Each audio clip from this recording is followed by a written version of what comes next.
va juste souffler pour ce début de vlog. En 2021, du coup, il y a 3 ans.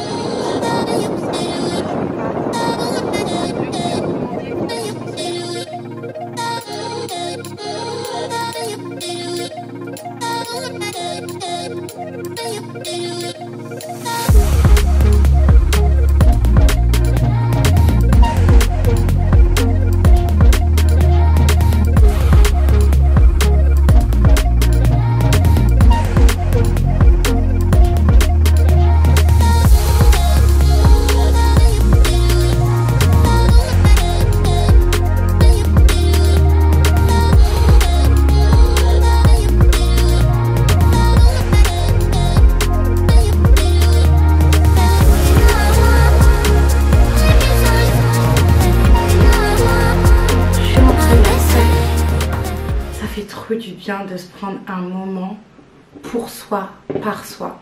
Je pense que c'est la meilleure thérapie au monde, entre guillemets.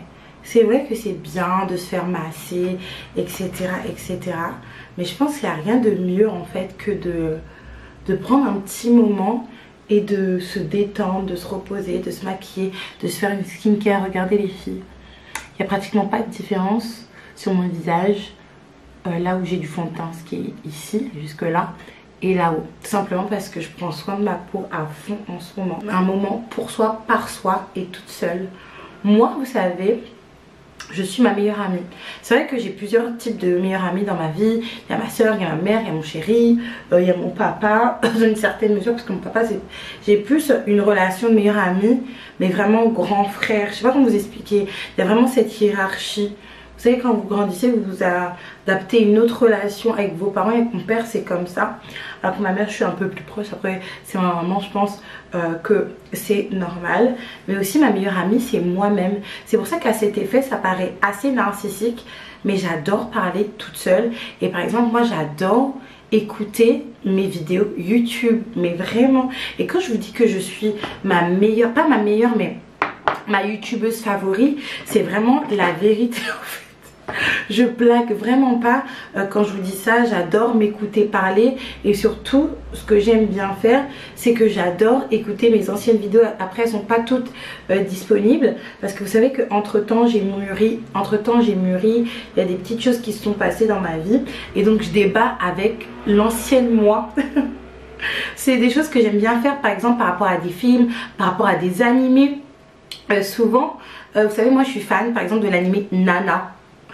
Je pense que je serai toujours traumatisée, que je pense qu'il n'y aura jamais de fin pour cet animé là, mais bon, c'est pas grave, les meilleures fins sont les fins sans fin. Et donc du coup vous savez qu'à l'époque, par exemple pour ceux qui connaissent, hein, je vais pas faire une explication poussée, mais j'aimais trop le couple Ren Nana Ozaki, mais vraiment. Après moi j'étais plutôt Nana Komatsu, mais j'aimais trop Nana Ozaki et son couple avec Ren. Et avec le recul, je me suis rendu compte que j'étais totalement dans le faux quand j'étais jeune et que Nana Ozaki, ça doit être une fille bourrée de complexes qui est en couple avec un junkie. Et franchement, être en couple avec un junkie, c'est vraiment la plus mauvaise idée que vous pouvez avoir. C'est vraiment une très très mauvaise idée les filles. Vous pouvez même pas vous imaginer à quel point, alors que quand j'étais jeune avant, je me disais mon Dieu, Ren et Nana, c'est vraiment un amour vrai, un amour sincère, tatati, tatata.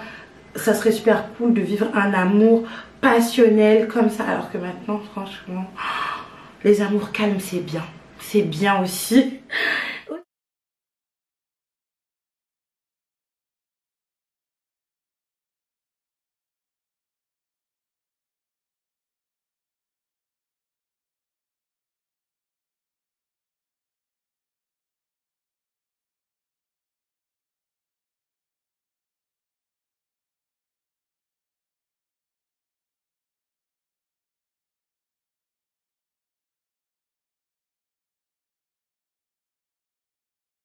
Une des plus belles, Théo. Tu fais coucou Mimi. Coucou Mimi. En fait, Mimi, si elle n'existait pas, qui allait l'inventer à part moi? Elle a tellement, oh là là, elle a tellement grandi Elle a, oh là là, ma coiffure. Elle prend en cacahuète bistouflaille, pardon. Elle a tellement grandi depuis. Elle a 1 an et demi maintenant, carrément 18 mois. Ça passe tellement vite. Plus j'ai des enfants, plus ça. Aïe mon Dieu, ma coiffure. Les filles, comportement, en fait, vous me dites même pas. À chaque fois, lors de vlogs, j'ai les coiffures bizarres. Vous me dites rien du tout. Et puis c'est lorsque je vois dans le miroir que ça va pas du tout, en fait. Donc là, j'ai récupéré mes chmouchis. Moi, je me suis détendue un petit peu. J'ai fait des petites démarches du coup. Et je leur ai pris des petits donuts de la maison Philibo. Ils sont juste trop beaux. En fait, au-delà d'être bons, ils sont vraiment super beaux. Regardez les filles, c'est juste trop beau. Et ça a l'air trop bon d'ailleurs. Du coup, il y a de plus en plus de concepts comme ça, anglo-saxons, en Martinique. Et c'est pas pour me déplaire parce que moi j'adore. Ça te donne un petit peu le sentiment d'être aux États-Unis, mais sans y être. Même si nous on n'est pas aux États-Unis, mais on est sur le continent américain. Par contre, vous voyez, toujours moi, Aïka, à perdre mes clés de voiture.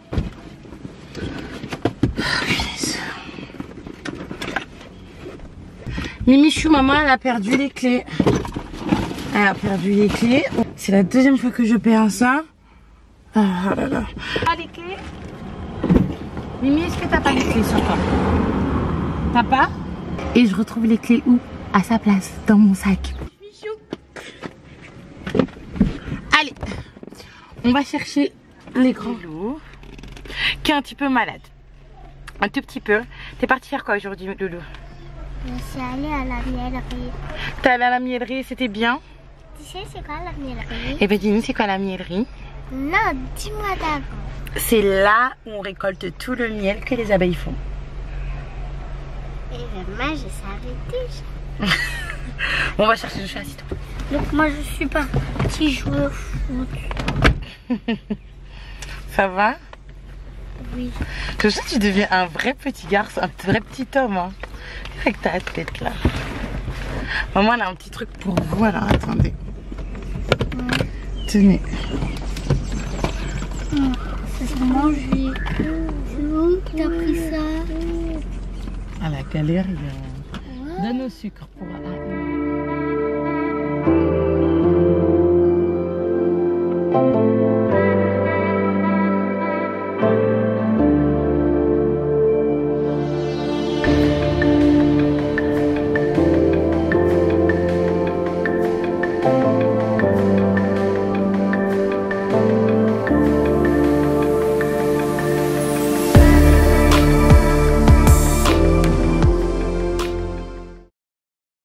Hier les filles, on a été à la boat show avec... J'ai l'esprit mal placé. Boat show, pas boat show, hein. Avec les enfants et mon chéri après avoir pris un bain de mer, après qu'ils aient mangé. C'était vraiment un moment agréable, surtout que c'était aux étangs africains, près de mon travail, près de l'eau, etc. Franchement, comment je pourrais résumer l'événement, comment moi je l'ai vu? On dit que c'est un événement... pour tout ce qui est nautique, etc.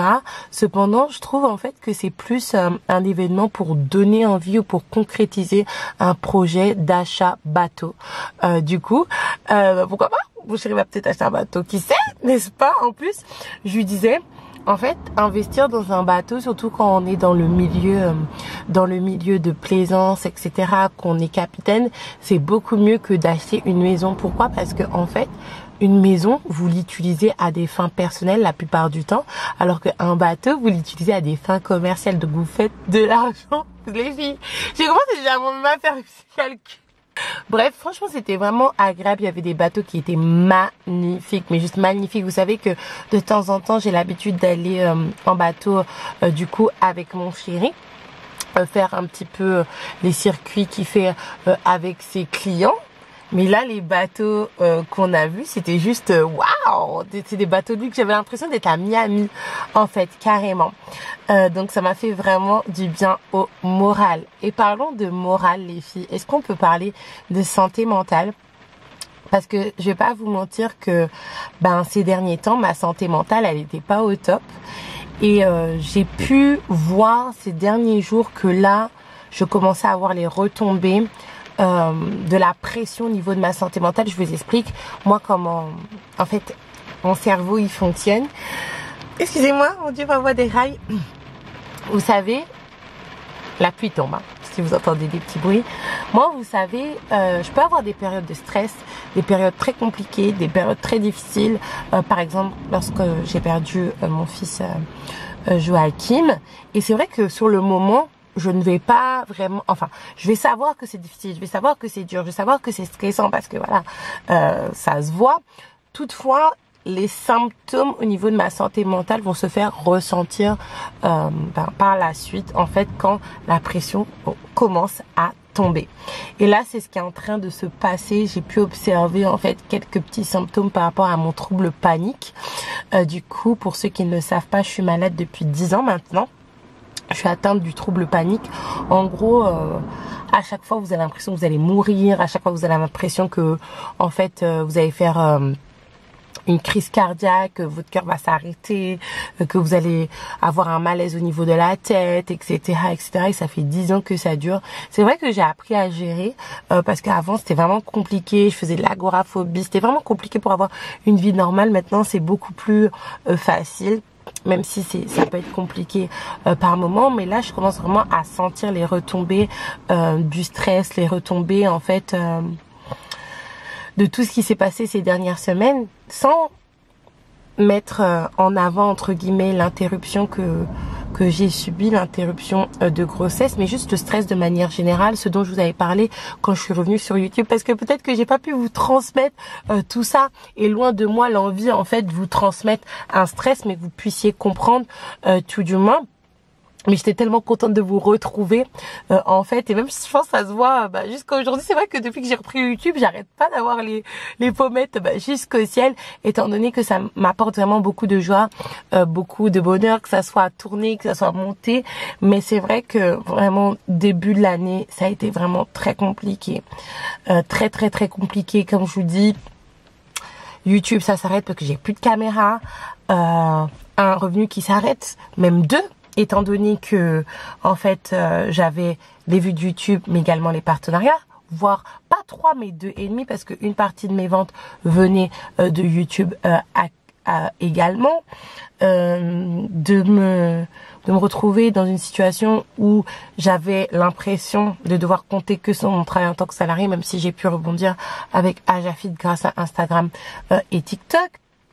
C'était vraiment trop stressant. En plus, je savais même pas à quelle sauce j'allais être mangée, étant donné qu'avec Mimi qui venait à peine de commencer la crèche, c'était rhume sur rhume, maladie sur maladie. Est-ce que j'allais être prolongée ou pas? Je pense que vous l'avez compris, j'ai été prolongée jusqu'au 31 août 2024. Si j'étais pas prolongée, les filles, j'allais me trouver dans une situation où j'ai pas YouTube, où j'ai pas les partenariats, où je stresse à vendre avec Instagram et TikTok, et j'ai plus mon travail en tant que salarié, et j'ai pas assez cotisé pour être au Pôle emploi en catégorie D. Vous voyez? Donc c'était vraiment super stressant. Mais vraiment, je mettais énormément sur ça, une grossesse surprise encore une fois, et une interruption de grossesse qui m'a totalement traumatisée. C'est d'ailleurs pour ça, je sais pas si vous avez remarqué, mais je faisais beaucoup la promotion d'Ajafit via Instagram, TikTok,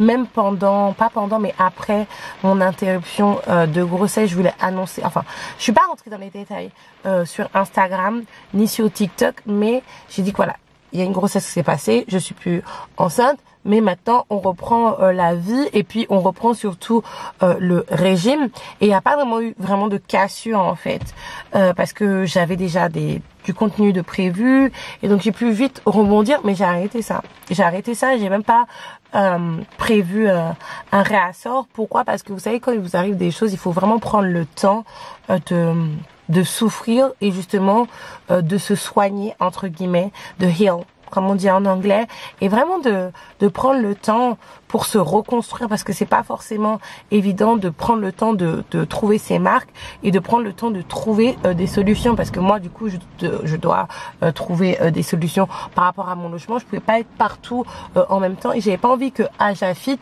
devienne en mode hungry money.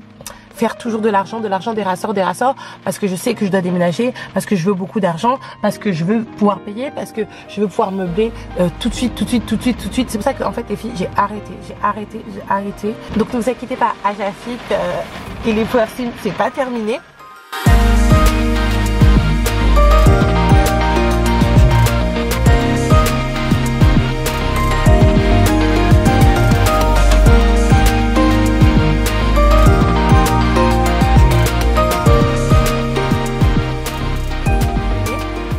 C'est juste que dans la vie, il faut vraiment prendre le temps des fois quand il vous arrive des choses.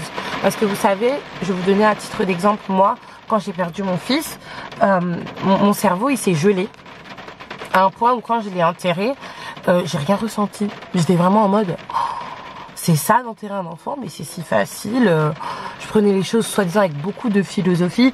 Je ne m'autorisais pas à souffrir. Mais les filles, le moment où j'ai été frappée par la réalité que mon fils n'était plus là et qu'il serait plus jamais là et qu'il y a ça qui s'était passé, les filles, comment vous dire que ça a été la descente aux enfers.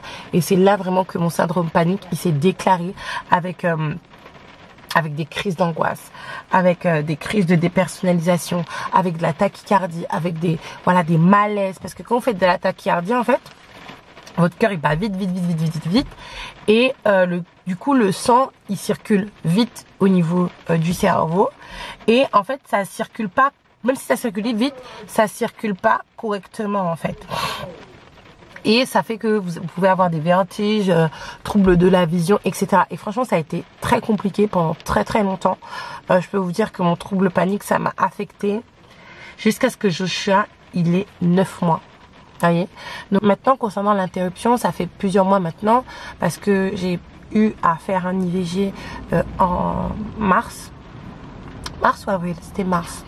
Ou début avril, mais... Bref. Qu'est-ce que je peux vous dire? Comment je me sens par rapport à ça? Réellement et honnêtement. Honnêtement et réellement. Au niveau de la culpabilité de l'acte, on est toujours au même point, on est toujours au même stade. Je suis pas bien. Je me sens pas en phase avec ce que j'ai fait. Surtout en tant que maman, c'est pas comme si je suis une jeune fille qui n'a pas d'enfant, etc. Non, je suis une maman qui a pratiqué un IVG, qui a mis fin à la vie de l'un de ses enfants, alors que moi-même en plus j'ai perdu un enfant. Et moi encore une fois, je pense pas que voilà... un embryon, c'est juste un amas de cellules. C'est juste que nous, encore une fois, on est des amas de cellules aboutis, que ce soit les Joshua, les Ariel, les Mimi. Vous voyez? Donc j'ai vraiment beaucoup de mal avec l'acte que j'ai fait. Je sais pas ce qu'aurait pu donner en fait la vie de ce bébé là. En fait, concrètement, j'ai beaucoup de mal. J'ai vraiment, vous savez, j'ai déjà vécu des fausses couches et pour moi une fausse couche, honnêtement, c'est pas comme une lettre à la poste, mais étant donné que j'ai vraiment enterré moi un enfant, ça fait un peu mal sur le coup, mais vraiment quelques jours, même pas quelques jours plus tard, pas quelques minutes, mais ça passe vraiment très rapidement. Mais là, le fait que j'ai eu pas à devoir, mais j'ai eu à abréger, j'ai vraiment beaucoup de mal avec ça. Beaucoup de mal. J'ai vraiment très honte. J'ai honte. J'ai honte et je me sens pas bien vis-à-vis de ça. Mais bizarrement, et de manière assez ambivalente, comme je vous ai dit dans la vidéo, j'ai avorté. Je suis bien avec la conséquence de cet avortement, c'est-à-dire que je suis pas en passe de devenir maman de 4 enfants. Les filles, c'est pas possible. C'est pas possible maintenant. C'est pas possible dans cette situation. C'est pas possible dans cette maison. En fait, c'est vraiment la maison qui pose problème. Clairement, c'est vraiment ça. Franchement, le fait d'être dans cette maison, qu'elle soit pas bonne, etc., c'est pas de ma faute. Vous voyez, c'est pas de ma faute. Le logement, il est comme ça. Il y avait des vis cachées, etc., Pas de problème, pas de souci. Cependant, le fait d'accueillir un nouveau-né dans cette ambiance-là et que je ne suis même pas sûre de trouver un logement pendant ma grossesse et après la grossesse, ça fait de moi une mauvaise maman. Ça fait de moi, en fait, une personne qui fait des choix discutables. Non seulement, en fait, pour la situation que j'avais, mais également pour les enfants que j'avais déjà. Voyez. Et encore une fois, comme j'ai dit dans la vidéo J'ai avorté, quand on est parent, en fait, on se base sur du factuel, en fait. La bouteille d'eau est là. Elle est ouverte en plus. La bouteille d'eau, pardon, elle est là. Je l'ai, en fait. C'est pas je vais acheter une bouteille d'eau. Qui me dit que au moment où je vais vouloir, soi-disant, acheter la bouteille d'eau, j'aurai les moyens d'acheter la bouteille d'eau? Vous voyez ce que je veux dire? Qui me dit que quelqu'un va me donner un pack d'eau? Ça en référence en fait avec tout ce qui est logement social et situation d'urgence par rapport aux HLM. Encore une fois, moi je pensais avoir un HLM quand j'étais enceinte de Mimi et je l'ai jamais eu. Je pense que, j'en parlais avec mon chéri, on aura le temps de déménager, de s'installer, de meubler, en fait, qu'on va nous proposer, je pense, un truc au loup, ou un truc au cacaoyer, ou un truc comme ça. En fait, c'est des cités à tartane. Bref. Je pense que ça va être ça. Réellement, je pense que ça va être réellement ça, en fait. Et comment j'allais faire, les filles?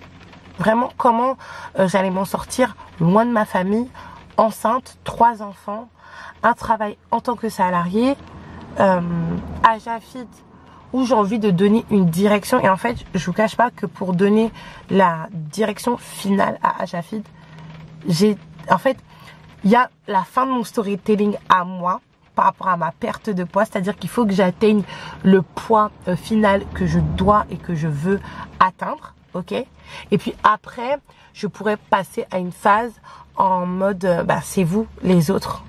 Et c'est cette fin que j'ai envie de donner, que j'avais commencé à donner, mais je suis tombée enceinte de Mimi. Vous voyez ce que je veux dire ou pas? J'ai des projets de ce côté-là, j'ai des projets avec mes enfants, de sortie, de ceci, de cela. En fait, je ne pouvais pas. Je ne pouvais pas, ne serait-ce que pour l'organisation avec les enfants. J'ai plus de routine actuellement parce que une routine pour moi se base sur une maison que l'on a et qui est fonctionnelle. Ma maison elle est plus fonctionnelle du tout. Bref, je vais pas rentrer dans les détails, mais elle est plus du tout fonctionnelle. Je fais comment? Je fais comment pour accueillir un nouveau-né? Dans ça, c'était pas du tout possible et ça aurait pas du tout été responsable. Moi, mes parents, ils auraient vu ça, ils m'auraient dit, Maïka, tu fais quoi en fait? C'est pas du tout possible. Mais bizarrement, on n'est pas pour l'avortement et c'est le dernier avortement que je fais. Mais vraiment, j'ai trop été traumatisée. Est-ce que je veux un autre enfant? Les filles, j'en ai déjà 3, c'est quand même une grosse responsabilité. Je me sens bien avec les 3 que j'ai tout de suite maintenant, qui sont en bonne santé. C'est vraiment une grâce, les filles. Je me rends compte de ça des fois quand je regarde des histoires sur Instagram. Et vous savez, votre wall Instagram, votre mur Instagram de découverte, il est basé sur certaines choses que vous avez regardées, etc. Et c'est vrai que sur ci, j'étais tombée sur vachement de pages où, en fait, des familles avaient des enfants malades, des choses comme ça et tout. Et je me dis, waouh, dans ma famille, on a de la chance que ça soit ma famille à moi, là, ou même de manière générale. Si j'en ai d'autres, je pense que ça sera un autre déjà, pas d'autres, parce que j'en ai déjà 3. Vous imaginez, j'en ajoute 2, j'en ai 5. Non. Encore une fois, j'ai passé toute ma vingtaine à avoir des enfants, et même le début de la fin, de ma dizaine, ma trentaine, j'ai vraiment envie de la consacrer à moi. Et mes enfants, profiter avec mes enfants, pas faire des enfants, mais être avec mes enfants. Je sais pas comment vous expliquer. Même si finalement, les filles, j'ai pas eu tant d'enfants que ça et j'ai fait mes enfants tous les 4 ans. Du coup, à part entre Joachim et Joshua, en fait, pourquoi pas un dernier? Vraiment, pourquoi pas un dernier? Mon copain il me dit, il est persuadé qu'on va en avoir encore. Mais genre 2 de plus ou un truc comme ça. Il m'a dit que ouais, lui, il est persuadé qu'il va être un homme entouré de types. Aïe! Mince! Mais non, un de plus, pourquoi pas? Mais il faut qu'il y ait toutes les conditions réunies. Je n'aurai plus d'enfants dans le bricolage. Vous voyez ce que je veux dire ou pas? Et je trouve que ici, il y a trop en fait de bricolage. Vous voyez? Le bricolage, oui, c'est pas grave, même si on n'a pas la situation pour avoir un enfant. Il y a les aides, il y a ceci, il y a cela. Après, vous savez, c'est basé sur un modèle de fonctionnement en mode je suis maman célibataire, soi-disant, mais j'ai mon mec à côté, j'ai même mon mec qui vit avec moi. Et ça, c'est pas bon. Moi, je trouve que réellement, en vrai de vrai, c'est pas bon. Pour différentes raisons. Je vais pas rentrer dans les détails parce que sinon la vidéo serait trop longue. Ça fait 20 minutes que je parle déjà. J'ai pas envie de faire un enfant dans le bricolage. Faut qu'il y ait la chambre, faut qu'il y ait tout. Faut que vraiment, genre la prime de naissance, c'est juste une prime. On va se faire un week-end en famille en fait. Parce qu'il y a déjà tout. Mais les filles, ça va. Ça va. Et ça va grâce à vous en partie, vraiment. Parce que le fait d'avoir repris les vidéos, ça me donne tellement de joie. En fait, j'ai tout le temps le sourire. Tout le temps le sourire. Et ça, c'est grâce à vous.